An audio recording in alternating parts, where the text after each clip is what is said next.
You're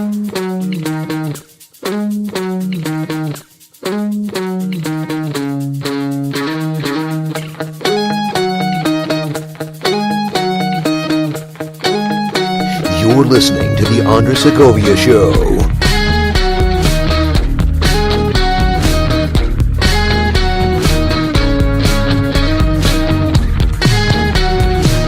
Greetings, everyone, and welcome to the Segovia Show. I am your host, Segovia. As I record this is actually in the aftermath of the Easter Massacre that happened in Sri Lanka, and I didn't think I was gonna address anything of the sort, but I can't stay quiet about it. It's really put me in a somber mood this week. It even affected my daily operations altogether, because as a fellow believer, I mourned with those that lost family, that lost friends and other loved ones. And I think what was upsetting all the more, excuse me, sorry about that. I think what upset me all the more was the failure of recognition about the atrocity that was committed, because we should call evil for what it is, no matter who's the one doing it, whether it's a lone gunman of a white supremacist group shooting up a couple of mosques, or 7 fundamentalist Islamics bombing churches in Sri Lanka. We should call evil for what it is. So the attack was carried out by Islamic terrorists, and for some reason or another, the media throughout the world, including here in the United States, and leaders have been too scared to call it out for what it is, and have even, in some cases here, have even refused to even name that Christians were the ones that were targeted. So as a fellow Christian, my heart goes out to the survivors that are scarred by this. Know that if you're one of those victims or related to victims, that my thoughts and prayers are with you all. And well, I feel so powerless in this case, but I do service my prayers to all of you, and for God's grace and protection to shine over all of you in these hard times, and for our brothers and sisters throughout the world. So I didn't want to dwell much on this, but I just needed to get this literally off my chest, because it's been weighing me down considerably. And I figured, because this is the particular episode where I address news, I figured to address it here. And I think I can feel a little better to move on, because there's not much else for anyone to do but to move on in life, because if we stop doing what we do, then the terrorists win. But that's all I'll devote to that. I did not mean to start with a somber mood, ladies and gentlemen, but just to know that I am human just like anybody else. I am affected by news just like anybody else. Sad stories sadden me, and inspirational stories inspire me.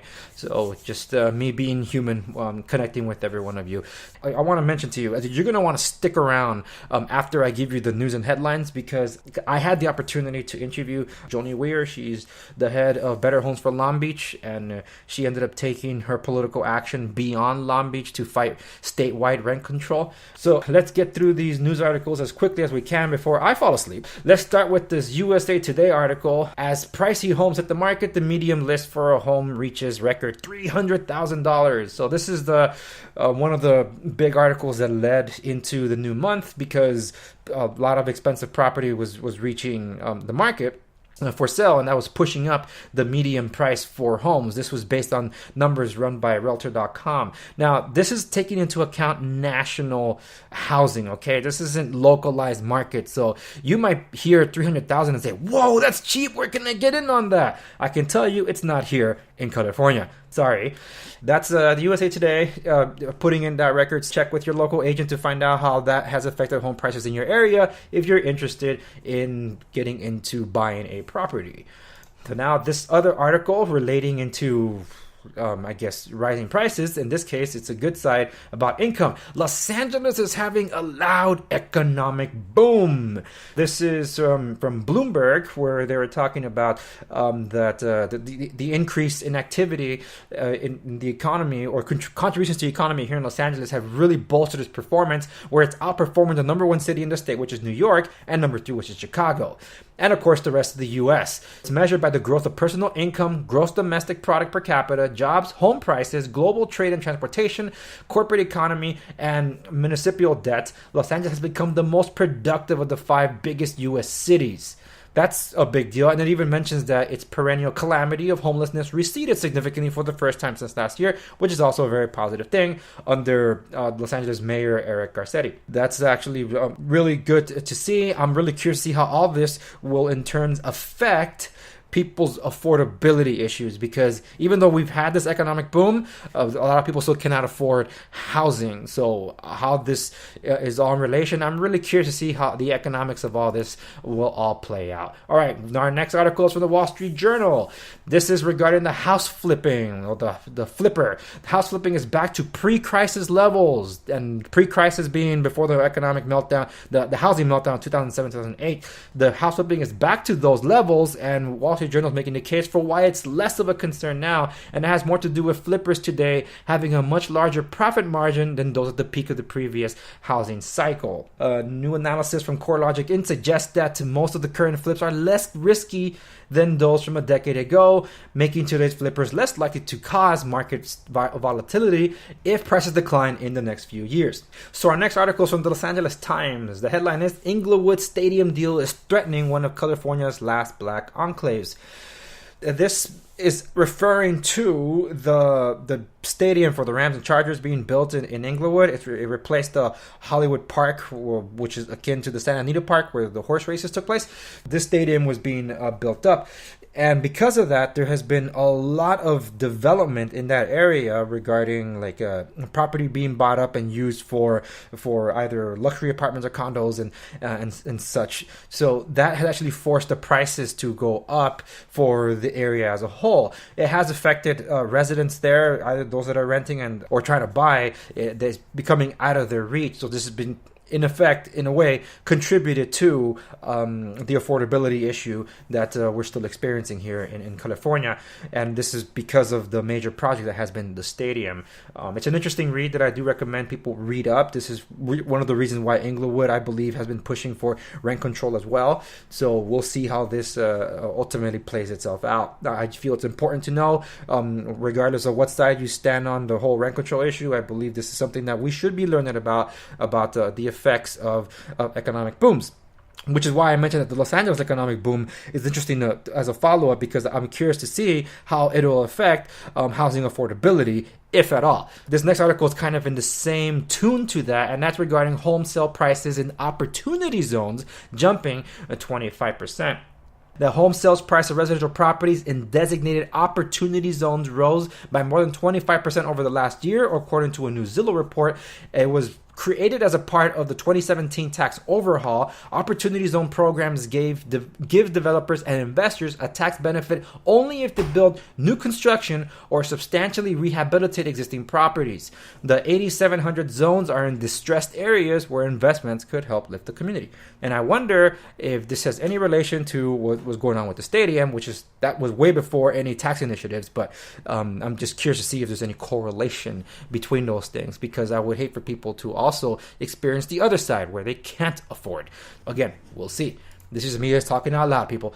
All right, so this is the next headline. I hope you're not eating as I talk to you about this. And if you're in San Francisco, then you already know. This is from the San Francisco Gate, and it says, people are pooping more than ever on the streets of San Francisco.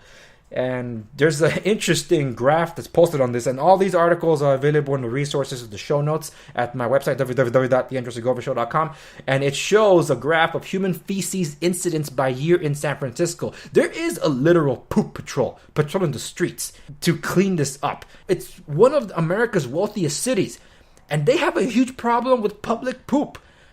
Are there no access to bathrooms there? It's crazy. In 2011, they had counted over 5 5,500 instances or incidents of human feces found on the streets of San Francisco. Correlate that to 2018, where it's 28,000 incidents. I don't want to go to San Francisco. And if you live there, my goodness, how do you put up with this? FYI, for any of you that don't know, this is a rent control region. If rent control doesn't benefit those that live there, how would it benefit your area? That wraps up for... Oh, wait, I have one more article. Almost forgot. This is from Fox Business. And of course, I always expect this. This article says, home sales fall 4.9% in slow start to spring buying season. We always look for these articles because the negative articles are the ones that jump out most of all. So there is some interesting aspects to this, though. The National Association of Realtors said Monday that home sales fell 4.9% to a seasonally adjusted annual rate of 5.21 million, down from 5.48 million in February. The drop followed an 11.2 gain the previous month, the largest in more than 3 years. Home sales are struggling to rebound after slumping in the second half of last year when a jump in mortgage rates to nearly 5% discouraged many would-be buyers. Spring buying is so far running behind last year's healthy gains. And that's interesting, considering that most analysts expect sales to rebound in the coming months. Borrowing costs have since fallen back to an average of 4.2% on a 30-year fixed mortgage. And depending on where you are, you might be able to get something lower.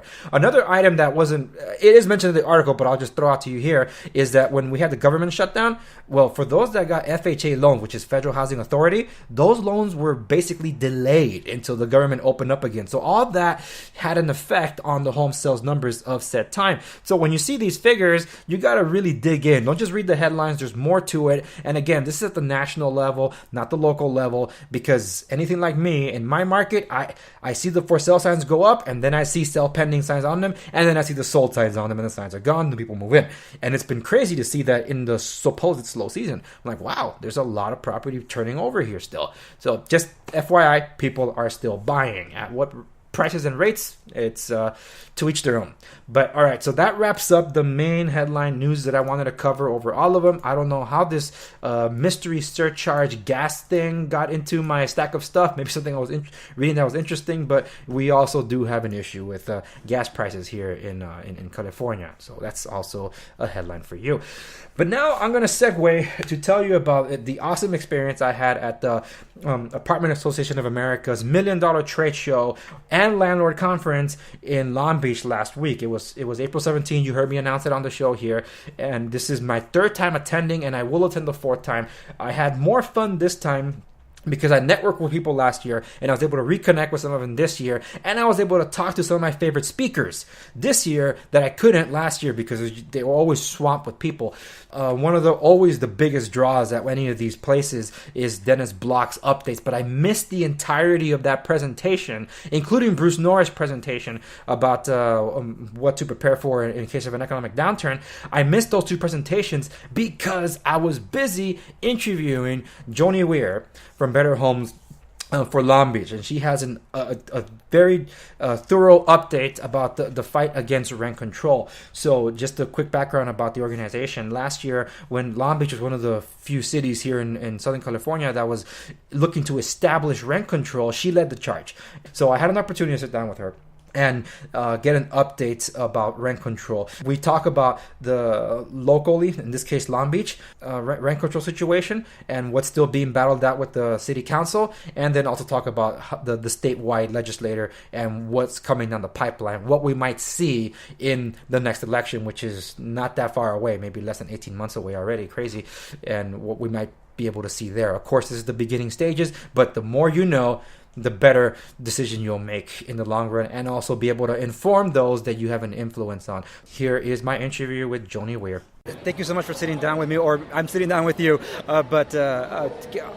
Last year, like as I mentioned, so I'm reiterating, that's where we introduced to one another. You were leading the charge against Prop 10. Well, it wasn't even Prop 10 just yet because we didn't know. But you, 1506. Yeah, so that was an issue that Long Beach ran across, and I attribute you to being the ones who quite literally single-handedly bringing that down. And then leading the charge again against Prop 10. So this year, I know these groups, they were meeting in January 23rd in Sacramento already for the next launch and trying to introduce some form of rent control or at least remove Costa-Hawkins. What's the latest happening in the world that you see for rent control? Well, Better Housing for Long Beach shut down Prop 10, helped shut down. We were big supporters in shutting that down. Then we also shut down the local rent control by educating the communities and letting them know that rent control does not keep rents low. Well, the activists got together with the city council in Long Beach and decided to push rent control under a different name called tenant protections and tenant relocation, which is very dishonest. The people, they're not listening to the will of the people, they're putting their own will on the people. And so the council has voted to push that through, rent control, under a different name. We are opposing it. We've got 3 months to to change the hearts and minds at council or to shut that down. 3 months. 3 months. Is that the council has voted on it? It's codified in 2 to 3 months. 3 months at the most, 2 months the least amount of time. So they still have to vote, do a final vote.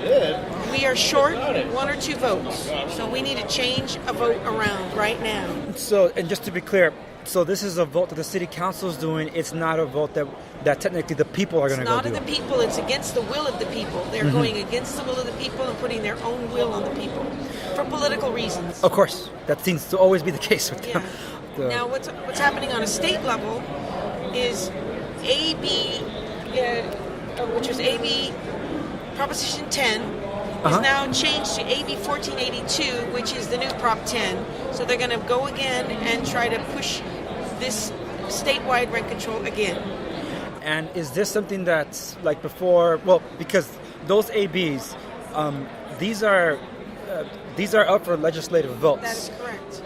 So, in the case of Prop 10, that made it to the ballot where we had a vote. So are these the early stages? Because there's some people that are agnostic to politics. They have no idea what's going on. Right. So this means... the Housing Commission first. Uh-huh. Then once the Housing Commission approves it, if they do, then it goes on the floor for a vote, and then it goes, it just keeps going. So we have to stop it now while it's hitting the... I'm not sure. We just found out about it like 2 days ago. Yeah. So it's new, and I believe it's probably going to go into the Housing Commission. The Housing Commission, okay. There's actually 12 attacks, 12 ordinances that are going to go against property owners, which is horrific. And that's a strategy they use to overwhelm us, so we don't know what to fight next. And I think it's dishonest, it does a disservice to tenants, and it does a disservice to property owners and the community because they don't really care about the people, they care about their own political agendas. Yeah, and absolutely. And that's the point of why I want an opportunity to sit down with you, is because people need to know. Yes. And renters need to know that they're going to be pushed out of their homes with these policies, and small mom and pops need to know that they're going to be pushed out of their property. And what happens is people don't understand that. They're told a lie, and they believe the lie. And one thing that I do with activists when they tell me how great rent control is, I ask them a question. I ask them, tell me a city that has rent control that's affordable. And you're not going to find one. Because the cities that have had rent control since 1979 have the highest rents in the nation. Why is that? Because you push the small property owners that are giving properties, that are providing affordable properties, housing, you're pushing them out of business. They in turn are selling to developers that are not building affordable housing.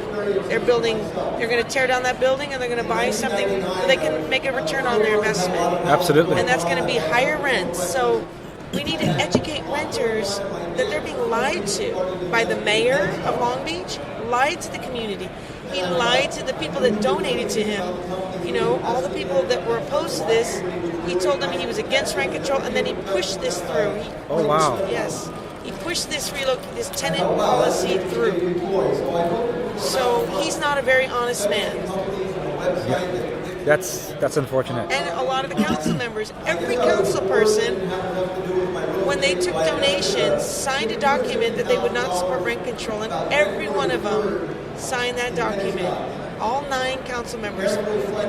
6 of them just changed their mind after they took a lot of money from housing providers, real estate boards, small mom and pops, and they stabbed him in the shoulders, they stabbed him in the back.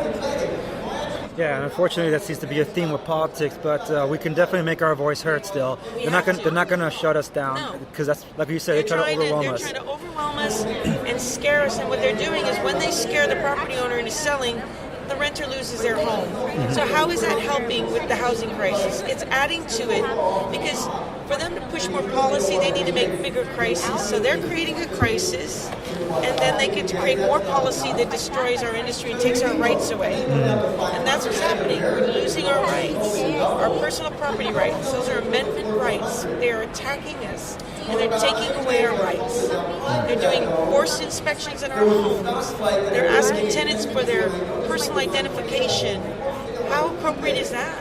It's not appropriate at all. So we need to stay strong, and we need to fight this because we will lose our rights if we don't fight against this bad policy.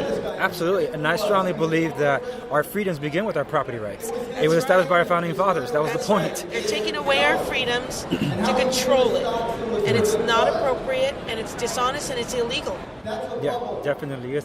And I want to thank you for your time to take some time to talk to me about this, to bring this news to the masses, because I try to educate my listeners about the real threats that are out there for home ownership. Because there's a lot of negative information. If they look up, hey, is buying a house a good investment? Everything you look at in the past 18 months say no, it's not. And it's like, those are investors saying this thing. It's not like it's just your average Mo that had a bad experience. No, it's investors saying this, but they're saying it in a way to bait you to say, so this is how. Well, if you're not giving them the punchline in that article, they just ran away with that information and went with it. So if they hear, oh yeah, rent control is good because it caps the rent increase, then yeah, I get to pay less. Yeah, but do you know what rent control actually does? And some people don't have that conversation, which is... Rent control gentrifies quickly minorities out of their homes in the community.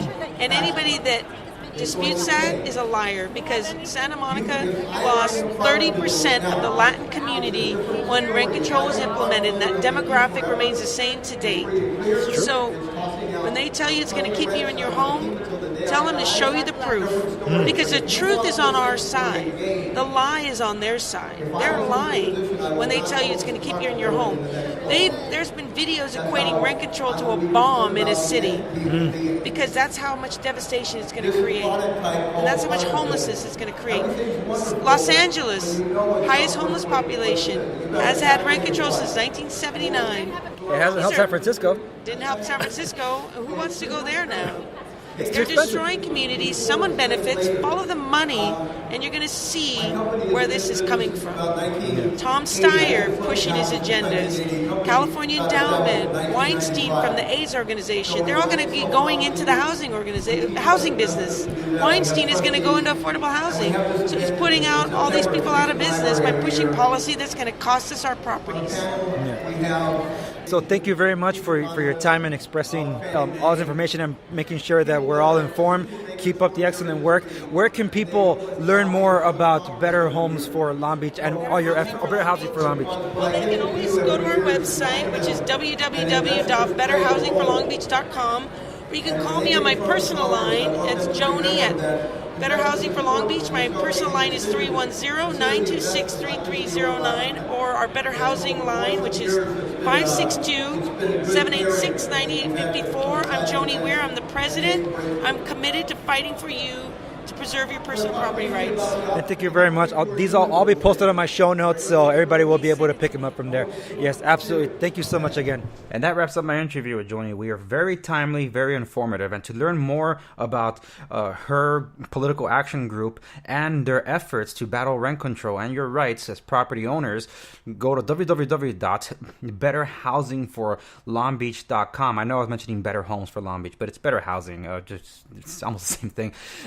Also, on the show notes accompanying this episode at www.theandresegovia.com, you'll be able to find all her contact information that she was referencing at the conclusion of the interview. So once again, at the show notes, www.theandresegovia.com. I have an announcement to make as well, because on this program, you heard me talk about the Mark I Wealth Academy. And in conjunction with that, I've been talking to you about real estate being the fastest and safest path to wealth. Over 80% of the average American's net worth is the equity in their home. On average, wealth growth through a home will more than triple a homeowner's 401k or IRA. So real estate has the intrinsic ability to grow massive amounts of wealth without the need to save money, so to speak. So if you're in the Southern California area, specifically Santa Ana, Saturday, May 4th, write this down, Saturday, May 4th from 10 a.m. to 12 p.m. Mark 1 Mortgage will be hosting a presentation for consumers. It's free for anyone to attend, so you'll be able to learn more about this by going to www.mark1wealthacademy.com. That's www.mark1wealthacademy.com, so you can register for this event. Find a section referenced by or referred by. Write down yours truly, Andres Segovia, referred to you to go. You'll get in for free. It's presented by Mark Prather. He's the author of Why the Rich Stay Rich and the Poor Stay Poor, and he's the founder of the Mark 1 Wealth Academy and, of course, the founder of Mark 1 Mortgage. So once again, it's from 10 a.m. to 12 p.m. Saturday, May 4th at the Embassy Suites in Santa Ana. Address 1325 East Dyer Road, Santa Ana in California, of course. So you're able to attend, by all means go. You'll be able to learn why real estate is the fastest and safest path to wealth, the 5 economic benefits of real estate, the major flaws of the 401k and the IRA, and 5 critical questions that will determine your financial future. That's Saturday, May 4th, 10 a.m. to 12 p.m. at the Embassy Suites. All right, so I want to give you one last update, and that's in reference to the show itself. So my show, what is going on? What's happening? Why aren't all the episodes appearing on YouTube for those of you that subscribed on YouTube? First off, let me thank you for subscribing to my show. I recommend that you subscribe to wherever you're listening to the show through a podcast medium of your choice, whether it's Spotify, iTunes, Google Podcast, TuneIn Radio, Spreaker, and other ones. The core of the show is hosted on those podcast directories. I don't post the episodes to YouTube regularly on purpose. YouTube will host its own exclusive video content that's in the works currently and scheduled to launch hopefully by the end of May at this rate. So I suggest you subscribe and hit that bell so you'll be notified for all the latest updates that are there. In the interim period, which is between now and the time those videos launch, you'll see some of these episodes show up on YouTube, but it won't be all of them. And one last thing, that Instagram TV, yes, I'm on Instagram TV as well. That's where the lifestyle approach and behind the scenes stuff of what I do is going to be posted. Some of the stuff already been posted, but I'll be posting more lifestyle stuff on it. So I recommend that you follow me across all 3 mediums, whatever podcast directory of your preference, YouTube and Instagram TV at the Andres Segovia. I'm across all things, and this is content that I bring to you, and it's just exciting stuff that I want to share with all of you. So that does it for this episode of the Andres Segovia Show. Remember, like, share, subscribe wherever you may be listening to the show. If you have any questions, leave it at the Facebook page at the Andres Segovia. All of these links are posted on the show notes of theandressegovia.com. Again, that does it, and I'll see you on the next episode.